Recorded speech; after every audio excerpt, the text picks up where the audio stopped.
Irmãos, como eu falei para vocês, a Parashá Terumá, ela começa no capítulo 25 do Êxodo, e a Parashá Tetzaveh, que é a Parashá desta semana, começa ali no capítulo 27 do Êxodo, do livro do Êxodo, a partir do versículo 20. Mas, na realidade, quando nós estamos estudando as Parashots, nós podemos compreender que elas são únicas, praticamente. Por quê? Porque elas estão ali, inclusive hoje, quando nós inauguramos aqui as nossas ofertas para ensinar as crianças com os cofrinhos, ali com o coração gratificador, é isso que essa Parashá Terumá e a Parashá Tetzaveh, ordena, representa para nós. Um coração agradecido é um coração que doa e que se oferece voluntariamente em favor do outro. Então, começando a Parashá Terumá, nós temos ali, Terumá significa antecipação. Adonai vai se antecipar para nos livrar da morte. Ele vai se antecipar, dando todos os protocolos que precisamos seguir para nos livrar da morte. Quando a apresentação do William, e onde está o William? Está sentadinho aí? Tá, né? Tá, o William? Tá. Quando a apresentação do William, o Leomar apresenta com Oséias, capítulo 10, ali é arrependimento de pecados. Então, a Parashá, as duas Parashots, elas têm uma ligação uma com a outra pelo motivo de vários protocolos inseridos nelas que nós precisamos de obedecer para nós termos vida. Então, nós vamos começar a falar, começar na Parashá Terumá, antecipação. Antecipar significa, é uma ação de fazer alguma coisa de antemão, é uma previsão. Por antecipação é fazer antes do tempo, adiantar-se. Qual o objetivo que Adonai tem de antecipar-se? Para quê? Para anular a sentença de morte que foi estabelecida por nós mesmos, por causa dos nossos pecados, por causa da nossa vida, que temos a maior dificuldade de obedecermos. Então, ele vai se antecipar, nos dando vários protocolos. Então, e por causa da idolatria, que você vai ver que verdadeiramente Israel só vai passar a ter um coração gratificador, não aqui, mas lá no Êxodo 35, quando vai dar voluntariamente, depois que passou pelo veneno da idolatria do bezerro de ouro. Pela vergonha da idolatria de criar um ídolo e se prostrar ante ele e abandonar Adonai. Israel então volta, sendo ali, doando verdadeiramente de tudo que tem para poder ser agradecido primeiro a Adonai. Mas nós estamos falando de uma sentença de morte estabelecida para nós. Romanos 8, o Léo leu semana passada, fala isso muito bem. A Bíblia diz que todos pecaram e destituídos estão da glória de Deus. Todos necessitam de arrependimento de pecados. Mas o que é uma sentença? Uma sentença de morte é uma decisão final de um juiz de um tribunal. E essa sentença pode vir do céu.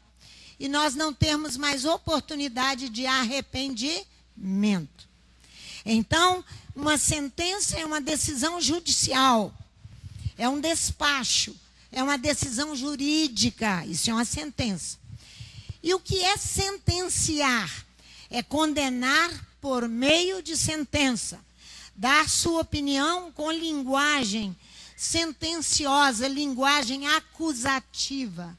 Isso é sentenciar. E o que é uma sentença protocolar? Que eu disse que a Parashá antecipação, Terumá, e a Parashá Tetzaveh, ordena, estão ligadas e com vários protocolos. Uma sentença protocolar Essa expressão tem importância capital para o positivismo lógico, para o racional, para a mente racional. Essas sentenças que descrevem experiências obtidas através da percepção dos sentidos. Essas sentenças são consideradas a base de toda verdadeira ciência. Por quê? Vou te explicar, bem prático. Ele vai ter que operar alguém. Aqui tem um médico, ele vai ter que operar alguém. Para ele entrar na sala de cirurgia, e a sala tem alguém que é responsável pela preparação da sala, porque vai abrir a sua barriga, ou vai abrir a uma parte do seu corpo. Tem alguém que tem um protocolo para esterilizar a sala.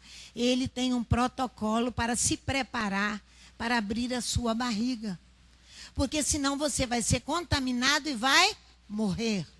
Por isso que a ciência tem o protocolo como uma base altíssima, a ciência. Olhando de forma racional, o protocolo é necessário. Olhando de forma bíblica, o protocolo é necessário, porém tem mais alguma coisa do que apenas um simples protocolo. Você vai entender isso. O termo sentença, nesse contexto, vai falar sobre comentários e análises que vai envolver a obra de Pedro Lombardi.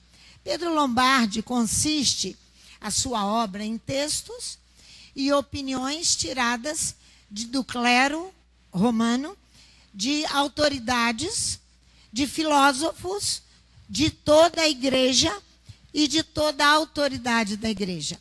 As 4 sentenças de Pedro Lombardi deram os 4 protocolos ali, sentenças, deram toda a direção para a Igreja Católica Apostólica Romana. De onde ele tirou esses protocolos, essas sentenças das autoridades? Eu não falei que ele tirou da Bíblia. Ele tirou das autoridades, ele tirou dos filósofos, de todo o clero da Igreja Católica. Então, ele não foi um filósofo original, mas ele foi aos filósofos compilar e organizar literariamente o seu nome alto no meio deles, que é organizar essas 4 sentenças, esses 4 volumes, que vão dar muita força à obra de Pedro Lombardi, mas sem base no racional. Base no racional, sem base na palavra de Adonai, sem base bíblica. Por isso que eu fiz questão de falar de Pedro Lombardi. Por isso. Porque ele não tem base, ele tem base nos filósofos, nos acréscimos de opiniões dos pais da igreja, não nos pais espirituais, que são Abraão, Isaac e Jacó, mas nos pais criadores da igreja católica, apostólica, romana. E ele vai dar a ela a direção. Vai surgir de Pedro Lombardi as virtudes, a salvação e os 7 sacramentos, não retirado dos pais espirituais, Abraão, Isaac e Jacó, retirado dos pais da igreja, autoridades eclesiásticas, sem aval nenhum do tribunal dos céus, e nem da Bíblia Sagrada, sem aval algum. As ideias de Pedro Lombardi sobre os sacramentos tornaram-se a posição central da Igreja Católica, central para dirigir um povo no pensamento da Igreja Católica Apostólica Romana. O ponto terminal do processo de Pedro Lombardi participou e para a qual contribuiu de modo importante sua obra como uma verdadeira espécie de teologia sistemática. Eu estudei isso no seminário, teologia sistemática. Já estudei sobre Pedro Lombardi, mas não conhecia os protocolos bíblicos. Isso aqui são protocolos humanos. Criou uma instituição, Igreja Apostólica Romana, baseada em autoridades, sem ser autoridades bíblicas. Entenderam agora? Em filosofias humanas. Foi isso que ele fez. A teologia sistemática predomina nos seminários até os nossos dias, levando as pessoas à morte, às sentenças de morte, porque não leva as pessoas ao arrependimento de pecados. Na Parashá Terumá, antecipação, temos várias sentenças protocolares. Vamos ver. Êxodo capítulo 25. Primeira da oferta voluntária, o doador de coração. Depois você vai ver a partir do versículo 10, no capítulo 25, a construção da arca, como fazê-la. E quase todo o final do escrito aqui, olha o versículo 9 do capítulo 25. E farás conforme tudo que eu te mostrar, para modelo do tabernáculo, para modelo de todos os seus móveis, assim o farás. Adonai vem dando os protocolos para construir a arca, para construir a mesa que vai receber os pães das faces, para construir o candelabro, olha aí, a partir do versículo 31, para construir o tabernáculo itinerante, capítulo 26, todas as tábuas, tudo, o capítulo de Terumá vai encerrar com a construção do altar do holocausto, cheio de detalhes, de protocolos para fazer segundo o modelo que te foi mostrado no monte. Quando começa a Terumá ordena, até o átrio do tabernáculo, porque o altar do sacrifício fica do lado de fora do santuário. É o altar do sacrifício, do arrependimento de pecados, porque senão você nem consegue entrar no santuário. Eu estou frisando o arrependimento de pecados, porque isso não é ensinado nos nossos dias. Acha que uma vez recebeu Jesus, para sempre está livre de todo e qualquer pecado. Mentira mentirosa. Nós pecamos a cada momento no nosso olhar, com as nossas palavras, naquilo que nós ouvimos, naquilo que nós temos como tato, naquilo que nós falamos. A nossa boca a nossa língua é um instrumento incendiário de pecado. Então, nós necessitamos de passar pelo altar do holocausto, do sacrifício, do arrependimento de pecados. Então, você viu aí a construção dos móveis, agora você vai entrar na questão da construção, aqui, do átrio, no capítulo 27, no versículo 20, você vai entrar na Parashá ordena. Como será o azeite que vai acender as velas do santuário? E aí vem toda a veste sacerdotal, no capítulo 28, ele vai então consagrar os sacerdotes no capítulo 29, no capítulo 30, encerra a nossa Parashá, ordena, com a construção do altar de incenso. Altar de incenso é uma coisa, altar de sacrifício é outra. O altar de incenso fica dentro do santuário. Porque ali vai exalar-se um cheiro agradável a Adonai. O altar do sacrifício tem um processo bíblico para que você possa cheirar diante de Adonai e chegar à presença dele, você e eu. Eu e você. Eu e você. Então, vamos voltar aqui, Êxodo, capítulo 27, versículo 1 até o versículo 8. O altar do holocausto, do sacrifício. Ele deve ser móvel, portanto leve, porque ali o templo não tinha sido construído. Esse altar vai ser itinerante. Ele vai ele vai andar com Israel. O povo, quando estiver na terra e enraizado na terra, conservará o direito de construir um altar fixo.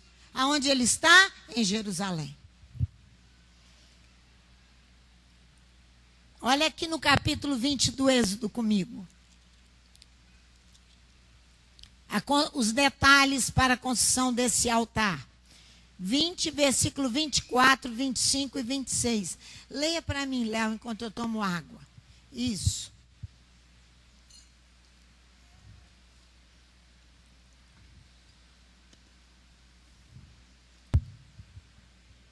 Êxodo 20, verso 24.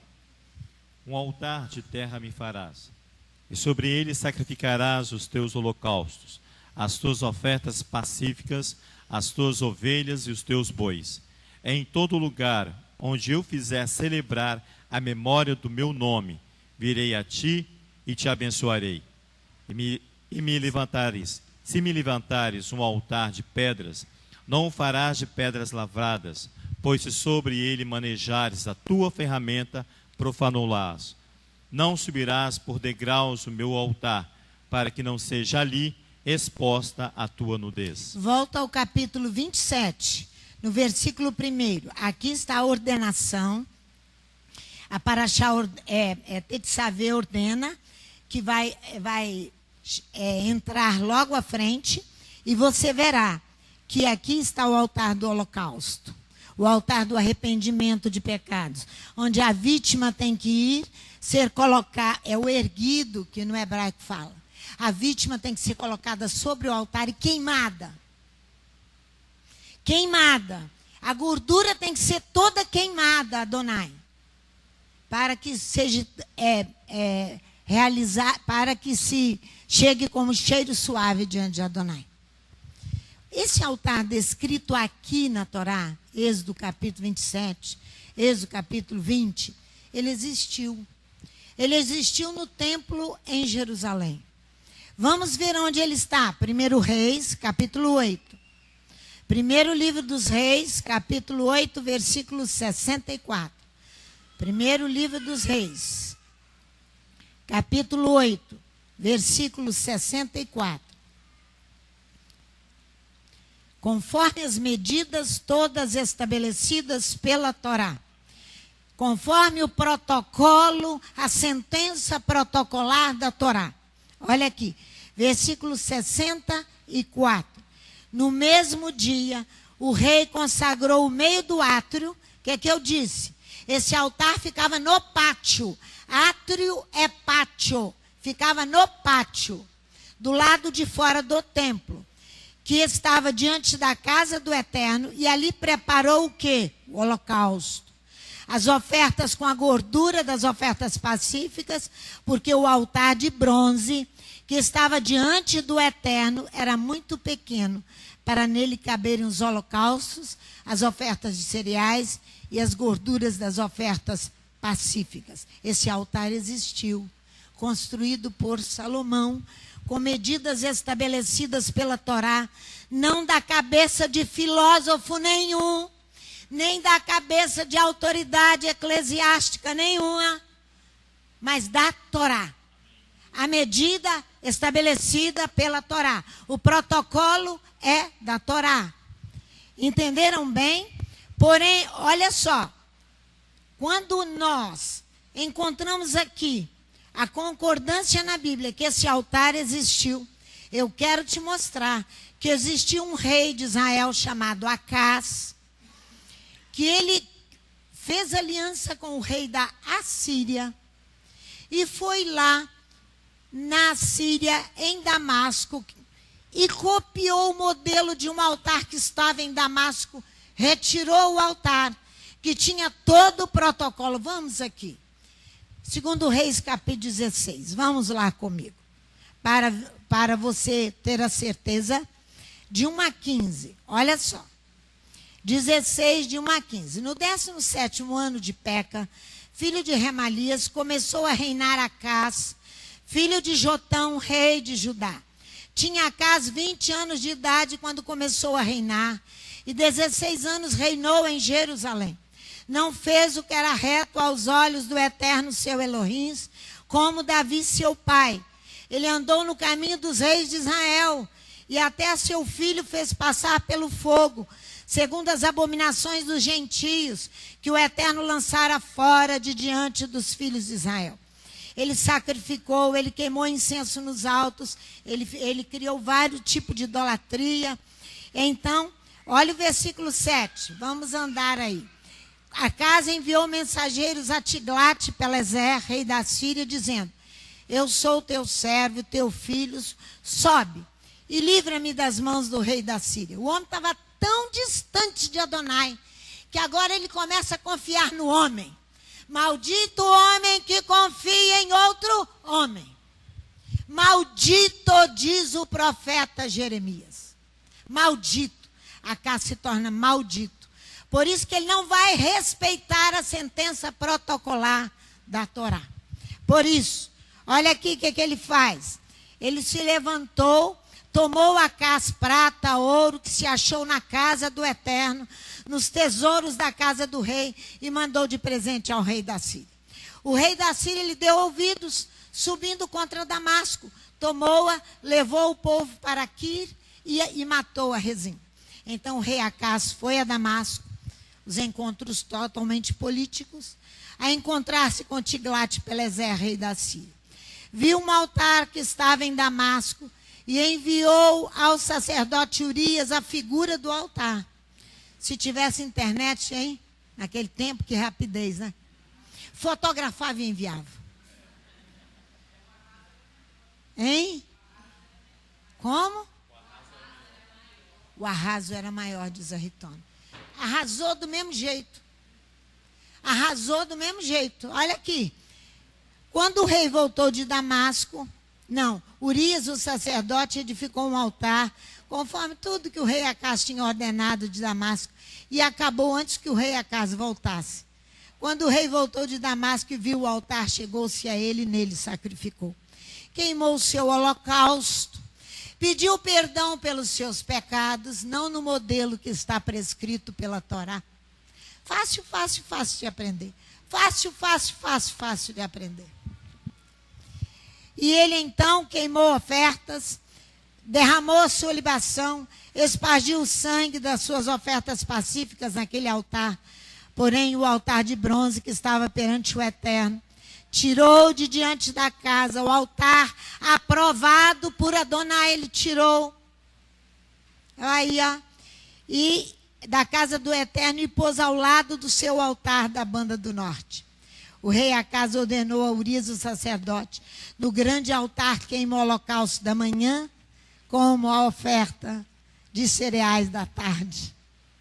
Irmãos, é aquilo que está prescrito na Parashá Terumá, antecipação, Terumá capítulo 29.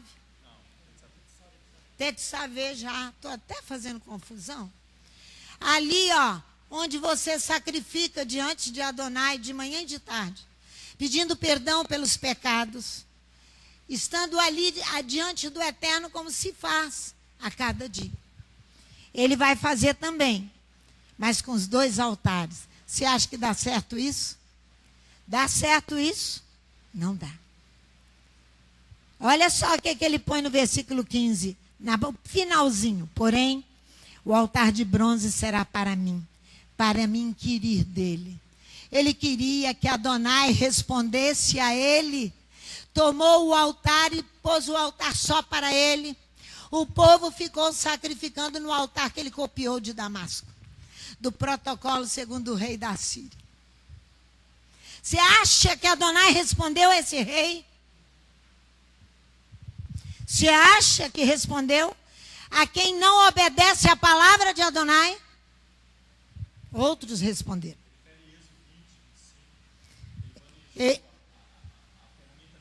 Exatamente. Fala aqui, ó. Fala aí. Ele vai ferir Êxodo 20, que a senhora leu aqui. Por isso que eu li Êxodo 20. No 25, porque ele fala bem assim, na parte B. Põe-se sobre ele manejares a tua ferramenta, profanou-la. Isso é que é manejar a tua ferramenta. Não deixar que a ferramenta que Adonai criou venha fazer parte da sua vida e você obedecer a ela. Hein? O protocolo está aí para acesso de todos. Mas você tem que escolher se você quer sentença de morte ou sentença de vida. Por isso que o Eterno vem falar da sigla NEFA para nós. São o quê? Os ácidos para nos despertar a respeito dessa questão sacrificial. São ácidos gordurosos não esterificados. Esterificação é o processo químico, uma reação de que ocasiona o desenvolvimento ou a formação de estéreis, transformar em éster encontrados na formulação de certos alimentos esterificados. O éster é a química resultante da ação de um ácido carboxilado sobre um álcool, com eliminação de água. O resultado é perfume, cheiro suave, queimação de gordura. Se a gordura não for queimada, não sobe cheiro agradável a Adonai. Se a gordura não for queimada, segundo tudo aquilo que está prescrito ali, não sobe cheiro agradável a Adonai. Você não tem entrada no templo. É Adonai que não entra no templo, que é aqui, ó. Ele não entra. Não entra. Eu disse para vocês que nós iríamos trabalhar arrependimento de pecados, que se encontra no altar dos sacrifícios. No processo sacrificial, a gordura oferecida a Hashem é para que o sacrifício seja aceito. É a oferta pela culpa. Eu sou culpado. Eu não sou melhor que ninguém. Eu tenho as minhas culpas. É assim que nós temos que dizer. Depois da queima da gordura, ela é transformada em cheiro suave. Você já sabe que se você não for transformado, não tem cheiro suave. Não tem. Fala aí, meu filho, fazendo favor. Essa questão da queima da gordura, ela é um processo primário para que o ritual de sacrifício protocolarmente fosse aceito por Adonai. Por quê? Porque ele queimava, o cheiro subia e aí ele se tornava agradável após a queima. Os filhos de Eli, Ofni e Finéias, iam à panela do sacerdote, tiravam a carne e a Bíblia diz que eles não aguardavam a queima da gordura, eles comiam com a gordura crua. Então eles impediam que o sacrifício dos filhos de Israel queimassem e subissem como um aroma agradável a Adonai. Porque no ritual de sacrifício, o animal morto, depois tinha a porção do sacerdote para ser comida. Tanto a carne quanto a gordura tinham que passar por um processo de cozimento, ou seja, tinha que queimar para que ela depois fosse consumida. Eles iam e consumiam antes, não permitia a queima da gordura. Quebravam Ofni e Finéias morrem por causa disso. Da Torá. Quebravam todo o protocolo. Irmãos, vai lá em Levítico capítulo 7, que a casa já ficou aqui com todos os seus erros. Capítulo 7, do versículo 1 ao versículo 5. Olha o que diz aqui o capítulo 7 do Levítico. Capítulo 7, sobre a culpa. A culpa, capítulo 7. Culpa. Nessa tradução diz assim: eis a Torá da culpa. Olha aqui, esta é a lei da oferta pela culpa na nossa tradução habitual, que é coisa santíssima. Em outra tradução, eis a Torá da culpa. É um sacramento dos sacramentos. Versículo 2. Olha só, no lugar em que imolam o erguido, o holocausto, imolam a oferta pela culpa, e o seu sangue se espargirá sobre o altar em redor. Aqui nessa tradução diz assim, ó, versículo 2. No lugar em que degolarem o erguido, degolarão a culpa. Exterminarão ali com a nossa culpa. Foi isso que Yeshua fez. Ele oferece a si mesmo por causa das nossas culpas. Mas esse é aquele pecado lá do Éden. E o que nós praticamos todo dia, gente? E o que nós praticamos todo dia e toda hora? Nós precisamos entender isso. Degolarão junto ali a culpa.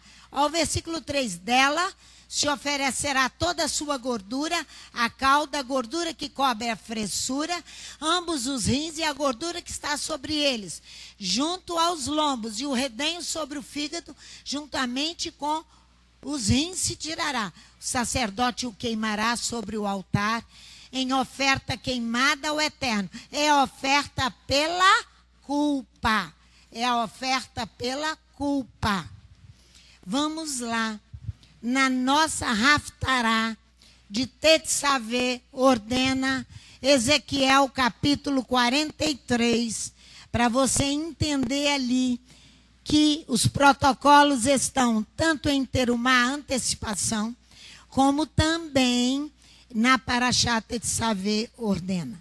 Capítulo 43. Irmãos, aquele sacerdócio que o Léo falou agora mesmo, que foram sacerdotes filhos de Eli, que infringiram essa legislação, que não obedeceram à palavra de Adonai. Agora você vai ver ali que quem vai estar diante de Adonai não é a linhagem de Abiatar, descendente de Eli, mas é a linhagem de Zadok, sacerdote levita fiel à palavra de Adonai. Abiatar desaparece no período de Salomão, porque a ordem de Davi para Salomão era não deixar prosseguir a descendência de Abiatar. Porque quando Davi reinou, ele reinou com os dois sacerdócios, a descendência de Eli e a descendência de Zadok. O Messias, o rei de Israel, não suportará a descendência de Abiatar. Ele vai governar com os levitas segundo a ordem de Zadok. Está escrito aqui, não sou eu que estou falando. Capítulo 43, a partir do versículo 10. Tu, ó filho do homem, mostra à casa de Israel este templo, para que se envergonhem das suas maldades, e sirva-lhes ela de modelo. Envergonhem-se eles de tudo o que fizeram. Faz-lhes saber a forma dessa casa, a sua figura, as suas saídas, as suas entradas, todas as suas ofertas, todos os seus estatutos, todos os seus dispositivos, todas as suas leis. Escreve isso aos seus olhos, para que guardem todas as suas instituições e todos os seus estatutos e os cumpram. Esta é a lei do templo. Sobre o cume do monte, todo o seu contorno em redor será santíssimo. Esta é a lei do templo. São estas as medidas do altar, em côvado, sendo o côvado com 4 dedos a mais. Numa medida além da medida dada, porque nós estamos vivendo a era do Messias. Lembra a música que nós cantamos sábado passado, no ensino à tarde? Lembra? Falando sobre o Messias, nós vamos encerrar com ela. Nós precisamos do povo que canta, né? Que eu não sei cantar a música, Rogério sabe. São essas as medidas do altar, em côvados, sendo o côvado com 4 dedos a mais. A parte inferior será de um côvado de altura e um côvado de largura, e a sua borda em todo o seu contorno de 1 palmo. Esta é a base do altar. E ele vem descrevendo aqui, ó. Olha quando ele chega, lá no versículo 18, então ele me disse, filho do homem, assim diz o Eterno Elohim, são esses os estatutos do altar, no dia em que o farão, para oferecerem sobre ele oferta da culpa, holocausto, para espargirem sobre ele o sangue. Os sacerdotes levitas, que são da descendência de quem? Da descendência de um sacerdócio obediente. Obediente à palavra de Adonai. Obediente. Obediente. Os rabis concluem, irmãos, que aquele ou aquela pessoa que comete falta e se arrepende dela, vou repetir, os rabis, inclusive o nosso rabino Yeshua HaMashiach, ele vai considerar, que eu vou te mostrar no Segundo Testamento, que a pessoa que se arrepende é superior ao justo. É superior ao justo. Vou repetir. A pessoa que se arrepende dos seus pecados é superior ao justo. Que oferece livremente uma ação de graças, uma vez que seu sacrifício é de uma sacralidade maior. Diz a Brit Hadashah. Por quê? Porque você tem a chance de estar aqui todo dia se arrependendo dos pecados. Aquele que está lá não tem. Ele precisa que seja levado a ele a palavra de arrependimento de pecados. Quando ele se arrepende, é superior à sua ação como justo. É superior. Olha a parábola da ovelha perdida. Vamos lá, Lucas 15. Vamos lá. Lucas capítulo 15. Você sabe que aqui está se falando de culpa. É a parábola da ovelha que estava perdida. Ela tem sobre ela uma culpa, uma falta. Yeshua vive, você precisa entender, em meio a uma comunidade pastoril. Quando você vai ler isso aqui, ele vive no meio de uma comunidade que vive da renda das ovelhas e da lã das ovelhas. E ele vai contar uma parábola envolvendo exatamente isso. E toda a riqueza que essa comunidade tem provém do rebanho e da terra. Por isso ele vai fazer múltiplas referências aos fatos da vida cotidiana do seu tempo. Do seu tempo. A parábola do pastor aqui, que encontra a ovelha perdida, e a põe sobre os ombros.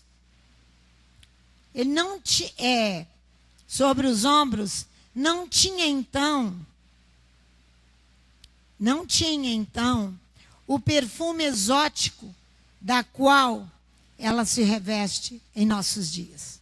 Quando ele pendura aquela ovelhinha aqui nas costas, que ele largou as 99, foi buscar outra que estava perdida lá.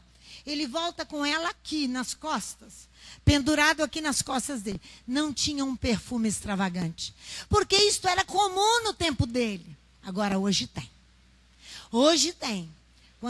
Quando eu vou lá na casa da dona Rita, lá em cima, depois de um dia de trabalho, muito trabalho, e vou buscar a ovelha que está perdida, o cheiro desse perfume, Fernando, é extravagante, caríssimo. Vamos ler a parábola. Chegavam-se a ele todos os cobradores de impostos e pecadores para o ouvir. Mas os fariseus e escribas murmuravam: este recebe pecadores e come com eles. Então Yeshua lhes propôs esta parábola. Que homem dentre vós, tendo 100 ovelhas, perdendo uma delas, não deixa no deserto as 99, e não vai após a perdida até achá-la? E quando a encontra, põe-a sobre os ombros, cheio de alegria, e vai para casa. Então convoca os amigos e vizinhos e lhes diz: alegrai-vos comigo, eu achei a minha ovelha perdida. Digo-vos que do mesmo jeito haverá alegria no céu por um pecador que se arrepende, mais do que 99 justos que não necessitam de arrependimento de pecado. Entendeu agora? Entendeu o seu rabino? Entendeu o seu rabino?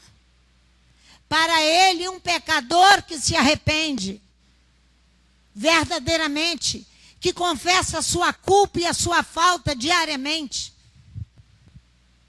tem um valor, tem um perfume elevadíssimo nos nossos dias.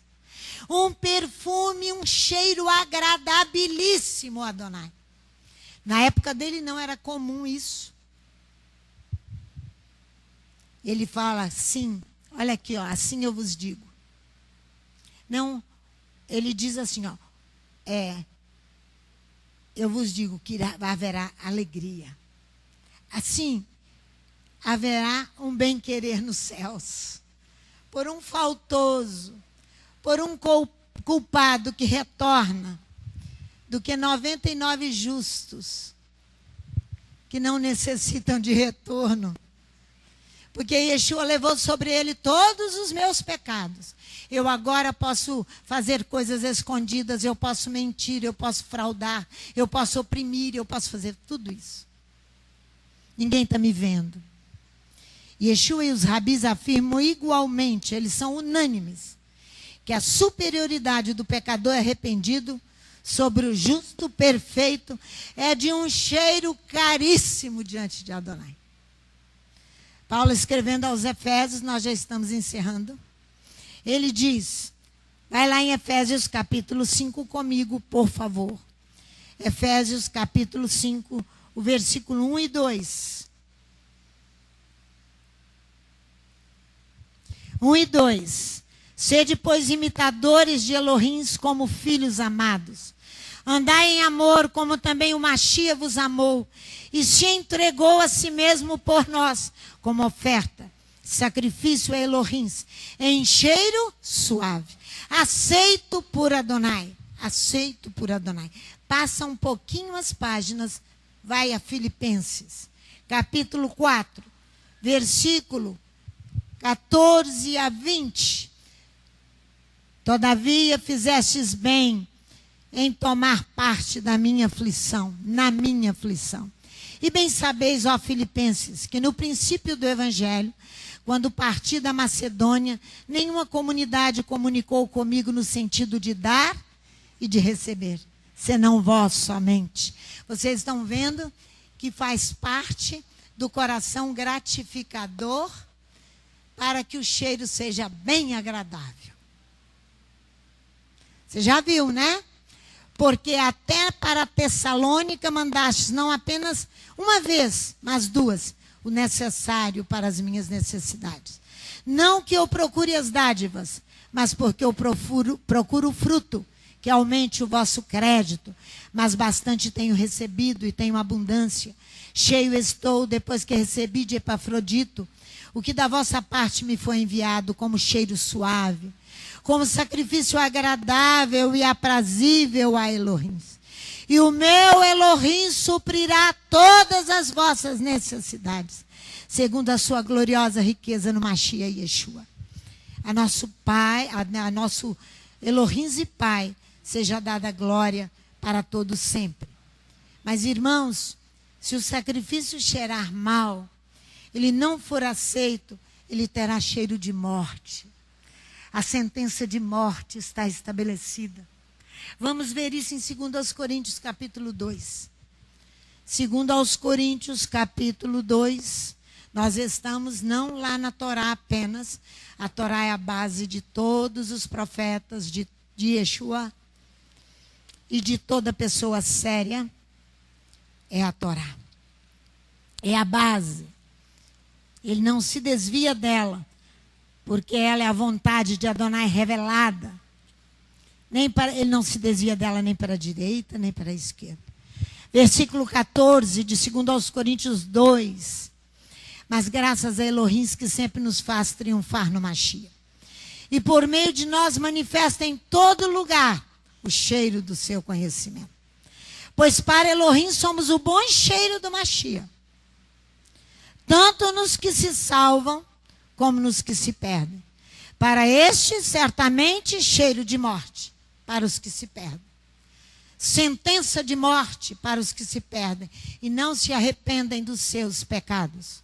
E não se arrependem dos seus pecados. Batem no peito e dizem, eu sou justo. Você deve caminhar para ser.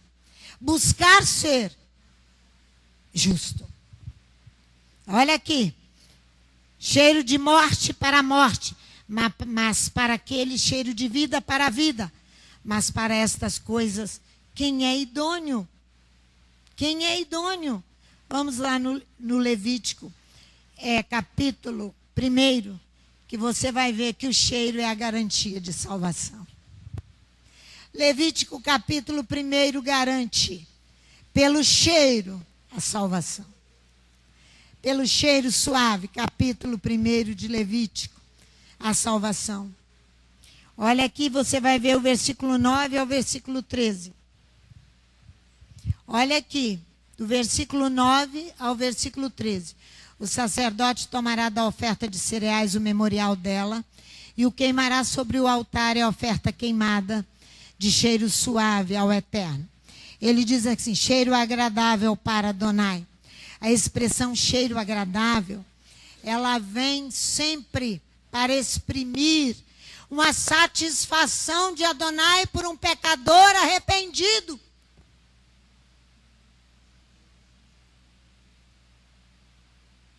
E o fogo? E a oferta que queimará sobre o altar. É a oferta queimada de cheiro suave ao Eterno. O que sobrar da oferta de cereais será de Arão e de seus filhos. É coisa santíssima das ofertas queimadas ao Eterno. Nenhuma oferta de cereais que fizerdes ao Eterno se fará com fermento. Pois de nenhum fermento, nem de mel algum, oferecereis oferta queimada ao Eterno. Dele trareis ao Eterno por oferta das primícias, porém sobre o altar não subirão por cheiro suave. Todas as ofertas dos teus cereais temperarás com sal. Não deixarás faltar as tuas ofertas de cereais o sal. Da aliança do teu Elohim, em todas as tuas ofertas oferecerás sal. Por que é o fogo? Ela tem que ser queimada. Um sacrifício consumido pelo fogo. O fogo faz a oferenda subir ao céu. A fumaça sobe, o cheiro chega a Adonai. A gordura queimada, ela vai cheirar bem diante de Adonai. No hebraico é ola, erguido, pois ela é tirada do rebanho para ser... Presta atenção disso. Essa oferta é tirada do rebanho. Ela é conduzida a Jerusalém. De lá erguida do topo do altar, de onde será sacrificada antes de ser consumida pelo fogo. Se o seu sacrifício e o meu sacrifício não for de acordo com Jerusalém, porque lá estão os tronos do juízo, não será aceito. Não será aceito. O cheiro agradável é a garantia de salvação. Precisa sofrer um processo de transformação. A gordura queimada, que tinha a você e eu que nos apresentamos com cheiro de morte, e podemos transformar esse cheiro em cheiro de vida, como diz o apóstolo Paulo. Vamos lá em Jeremias, capítulo 48. Você vai entender isso aqui. O cheiro de vida, que concordam os profetas. E quando você não consegue, fica descansado, vivendo a sua mocidade, não trabalha para ter um bom cheiro, não trabalha para se arrepender dos pecados. Olha o que vai acontecer aqui, ó. Versículo 10 e 11 só, do capítulo 48. Maldito aquele que fizer a obra do Eterno negligentemente.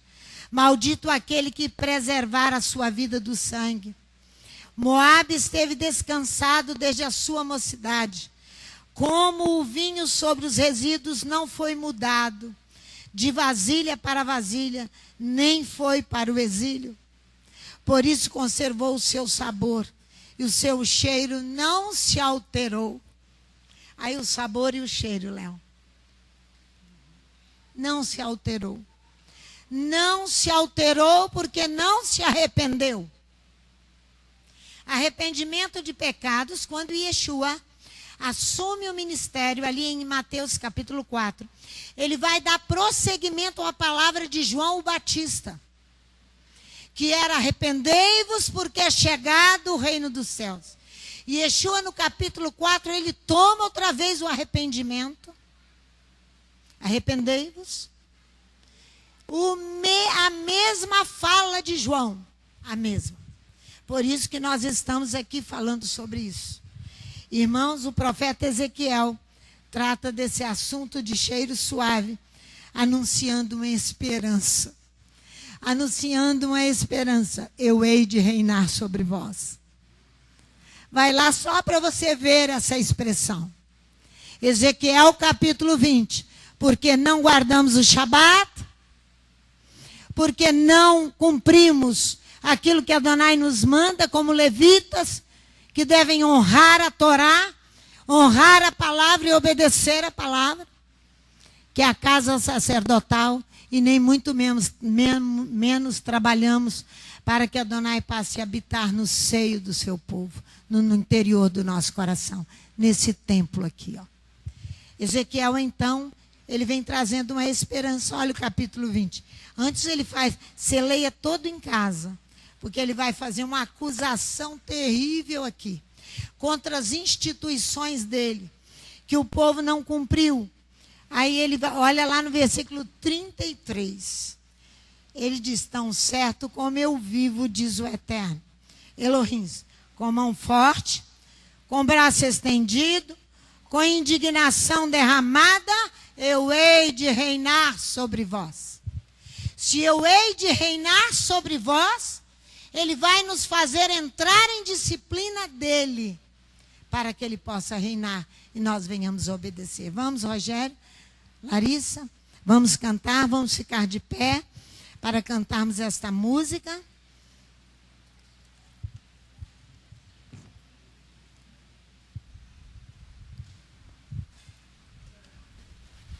Nós temos que estar sujeitos às condições de disciplina inspiradas pela palavra de Adonai, pelos profetas e por Yeshua HaMashiach.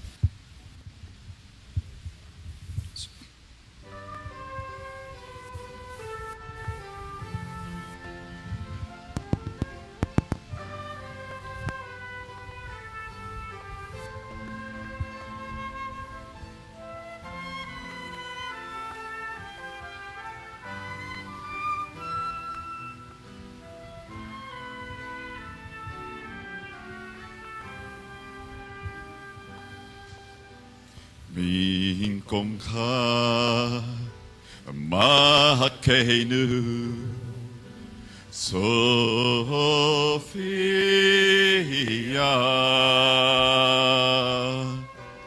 ותהילה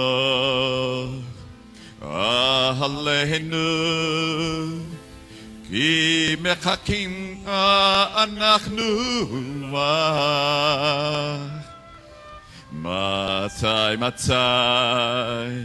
תכלה בציון בקרוב בימינו ליום בהית ליום בהית ליום בהית יזכור במקומך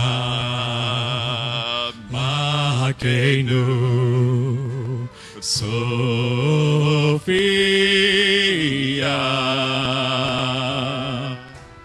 וצילו עלינו כי מחכים אנחנו לה מתי תכלה בציון בקרוב בימינו יום בהית ליום בהית ליום בהית יזכור תיקדה תשקדש זו ירושלים איכה לדור בדור ולנצח נצחים בעיני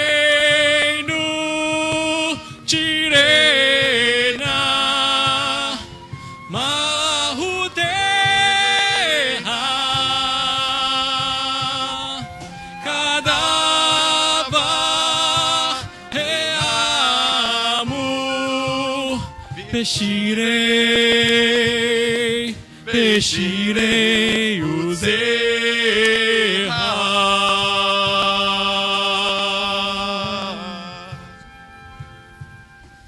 de sua morada, nosso Rei aparecerá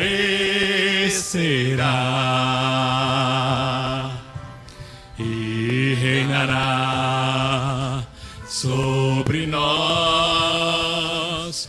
Os que esperam e lá viverá. Quando voltar a reinar em Sião, em breve em nossos dias, para sempre e para sempre exaltado será, engrandecido e santificado.